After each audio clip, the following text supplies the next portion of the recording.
Opo. Kukunin mo na? Oh, kasi Martes para mong hatid eh. Oo. Kasi walang hatid bukas. Walang pending ka bukas. Oo. Kaya Martes pa sana. Bumalik ka? Opo. Kasi kanina dala namin motor lang. Ngayon nadala ka Bala na ko sana naman. kunti lang yung bilhin. Napadami ka. Napadami. Kaya sabi ko ipa-deliver ko na lang. Eh wala daw hatid bukas. Wala kasi wala maghahatid lang tayo.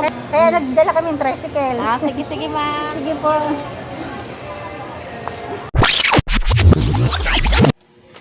Ayan guys, bali ayan, bali kanina mga alas 2 pumunta ako ng Pure Gold. Pumunta kami ng asawa ko ng Pure Gold. Ang dala lang namin is motor. Kasi bala ko nga is bumili lang ng konti. As in konti lang. Dapat nga dito sa Silina. Kaya lang sabi ko sayang yung points. Kaya sabi ko doon na lang sa Pure Gold. Kasi konti lang naman. Pagdating doon, ayan, medyo napasarap yung dampot na parami. Sabi ng asawa ko is mahirapan naman kami sa motor. Kaya lang sobrang haba din ng pila. Kaya sabi namin is dalhin na lang sa wholesale. Kaya Aling Puring. Nung dinala namin doon, ayan, nagdagdag pa kami na nagdagdag.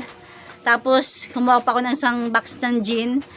Nung okay na, nalaman-laman ko is wala pala silang hatid bukas. O, diba? Inapasubo na kami, ang dami ko nang nilagay. Lalong hindi kakasya sa motor namin. Kaya ang ginawa namin is umuwi na lang kami. Tapos ngayon is time check tayo is 5:54. Hinintay ko si Papa. Hiniram namin yung motor. Kaya ayan, babalik kami sa Pure Gold. Dapat Martes na, sabi, walang hatid bukas. Kaya Martes na lang. Kaya lang, yung mga item talaga is kailangan ko na kasi wala na akong mga stock. Kaya yun, babalikan namin ngayon. Okay, so na yun.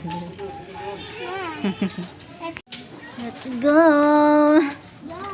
Balik sa Pure Gold. Ay. Ayan guys, bale tricycle na yung dala namin kasi kanina motor lang. Kasi bala ko, kunti lang yung bilhin. Ayan, tricycle na yung dala namin dahil andito uli kami sa Pure Gold. Binalikan namin yung aming grocery. Yung unang punta namin, hindi ko kasama yung anak ko. Ngayon, is sumama na siya kasi tricycle naman yung dala namin. Ayan, bali walang maparadahang tricycle.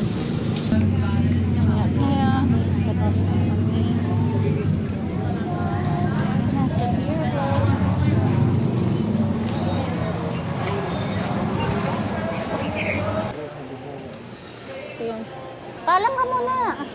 Okay lang po ba kumuha ng sanjin? O baka yung bagar na. Ayan guys, balitakpan ko muna dahil nandiyan tayo kay Aling Puring. Yan talaga medyo mahigpit dyan dahil ayaw nilang magpapakuha ng video. Kaya yan guys, pakinggan nyo na lang yung ating mga boses. Yung bagar na yata yun. Okay naman. Wait lang.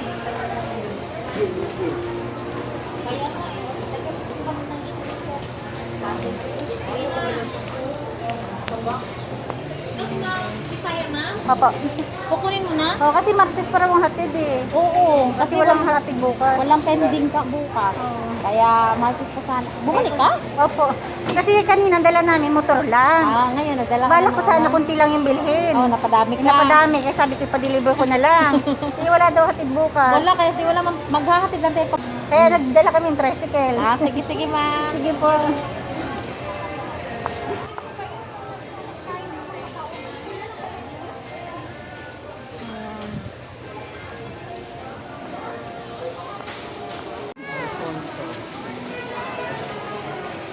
Hello. Ayan, tayo na. Ito masarap. Oo nga, ito na lang tayo. Saan rin ito? Ano ba? Sige ma, hindi ka lalagyan. Ayan guys, bali ito na yung mga grocery na binalikan namin ngayong gabi. Diba? Mga plastic. Ang daming plastic. Okay lang yung plastic kasi kailangan ko rin yan kapag may mga bibiling maramihang yelo o kaya mga alak, diba? Tapos ngayong gabi, hindi ko siya maasikaso. Bukas na yata yan kasi yung mga anak ko is nagre-request na hapunan na lang daw nila ngayon is lugaw. Kaya pupunta kami maghahanap kami ng makakainang lugaw. Tapos ako siguro ito na lang yung sa akin ito. Kasi sila naman yung request Sa kanila is lugaw na lang daw. Ito na lang yung sa akin. Tapos ito naman, ayan, dahil isa lang yung binili ko at marami kaming bibig, ayan, hati-hati na lang kami dyan. Tamang tikim-tikim lang. Tapos sa kanila is lugaw ngaraw. Tapos ito sa akin. Diba? Ayan na nga mga mamshi. Bali, nasa labas na kami yan. May picture yung anak ko, medyo madilim. Tapos unang lugawan na napuntahan namin, wala nang space. Tapos pangalawa, pumunta kami sa kanto. May lugaw, walang laman. Doon sa isang kanto naman is wala nang lugaw. Kaya ang bagsak namin is 7-Eleven.